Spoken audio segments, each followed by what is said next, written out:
नमस्कार मित्रांनो, स्वागत आहे तुमचं पुन्हा एका नवीन व्हिडिओमध्ये। मित्रांनो, मध्य पूर्वेतील युद्धाच्या ज्वाळा आता भारताच्या उंबरठ्यापर्यंत पोहोचल्या आहेत। इराणनं कतारमधील रास लफान या गॅस निर्मितीच्या मुख्य केंद्रावरती क्षेपणास्त्र हल्ला केल्यामुळे भारताचा जवळजवळ 20% गॅस पुरवठा खंडित झालाय। या संकटामुळे देशातील वीज निर्मिती, खत कारखाने आणि औद्योगिक उत्पादनावरती गंभीर परिणाम होण्याची शक्यता वर्तवण्यात येत आहे। तज्ज्ञांच्या मते जर हा पुरवठा पुढच्या 2 आठवड्यात पूर्ववत झाला नाही तर भारताला मोठ्या औद्योगिक मंदीचा आणि ऊर्जा संकटाचा सामना करावा लागू शकतो। भारत आपल्या नैसर्गिक वायूच्या गरजेसाठी मोठ्या प्रमाणावरती कतारवर अवलंबून आहे। रास लफान या प्रकल्पावरती झालेल्या हल्ल्यामुळे भारताला मिळणारा पुरवठा प्रभावित झालाय। भारताच्या एकूण गॅस आयातीपैकी 20% वाटा कतारचा आहे। म्हणजेच दररोज मिळणारा सुमारे 47 दशलक्ष टन गॅस पुरवठा अचानक थांबलाय। गॅसच्या किमती जागतिक बाजारपेठेमध्ये वधारल्यास भारताच्या आयात खर्चामध्ये मोठी वाढ होण्याची भीती आहे। देशामध्ये LPGचा तुटवडा जाणवत असतानाच सरकारनं आता संरक्षणात्मक पावलं उचलण्यास सुरुवात केली।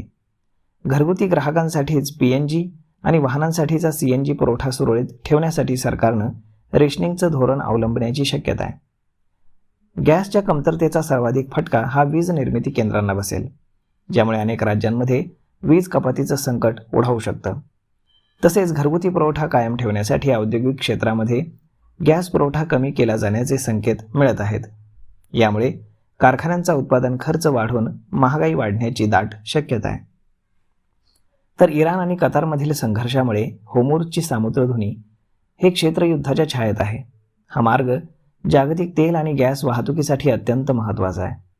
सध्या या महामार्गावरील जहाज वाहतूक धोक्यात आल्यानं विमा कंपन्यांनी प्रीमियम वाढवला असून जहाजांच्या वाहतुकीवरती कडक निर्बंध लादण्यात आलेत।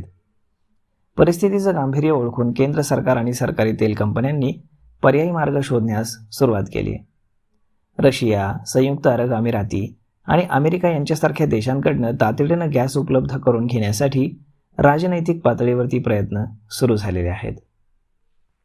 तर मग मित्रांनो, अशा पद्धतीनं भारतासमोर सुद्धा मोठं महासंकट उभं राहण्याची शक्यता आहे। जरी आपण युद्धात नसलो तरी आपण अप्रत्यक्षरित्या युद्धामध्ये आहोत अशी परिस्थिती निर्माण होण्याची शक्यता आहे। तर मग मित्रांनो, याचा शेअर बाजारावरती निगेटिव्ह परिणाम तर आपल्याला नक्कीच पाहायला मिळणार आहे। तर मग मित्रांनो, हा व्हिडिओ, ही माहिती तुम्हाला कशी वाटली हे तुम्ही आम्हाला कमेंट करून नक्कीच सांगा। आणि जर आवडली असेल तर आपल्या जवळच्या मित्रमंडळींसोबत देखील हा व्हिडिओ तुम्ही शेअर करायला विसरू नका। धन्यवाद।